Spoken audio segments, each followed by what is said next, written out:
السلام عليكم ورحمة الله وبركاته. في فيديو جديد عن جوهرة المنتخب الوطني إبراهيم مازا.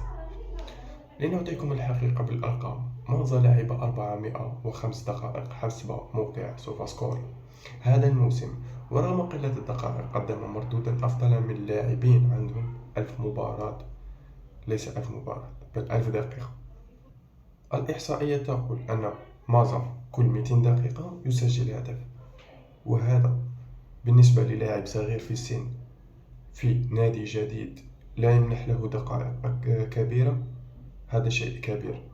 حتى أن مدرب المنتخب الألماني قال وتمنى أن يكون إبراهيم مازا في صفوف الماكينة الألمانية.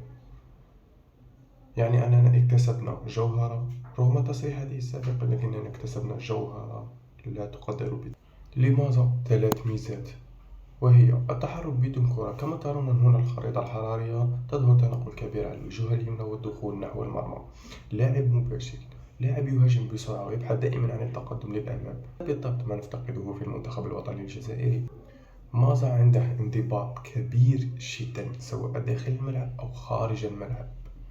دقة تمريراته تصل ل 84% في ملعب الخصم، هذا رقم ممتاز ممتاز ممتاز لأي لاعب.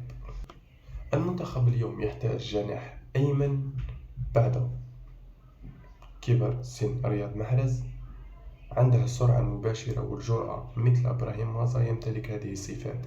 وعندما نرى أرقامه مقارنة ببعض اللاعبين الذين يلعبون بانتظام، نفهم أن مازا قادر يعطي إضافة قوية لو يستدعى مرارا وتكرارا في المنتخب الجزائري، اللي كما نقولوا احنا يستمر بلاصته ديريكت في المنتخب الوطني الجزائري. لا تنسوا الصلاة على محمد صلى الله عليه وسلم، وأن تشتركوا في القناة ولايك للفيديو، والسلام عليكم.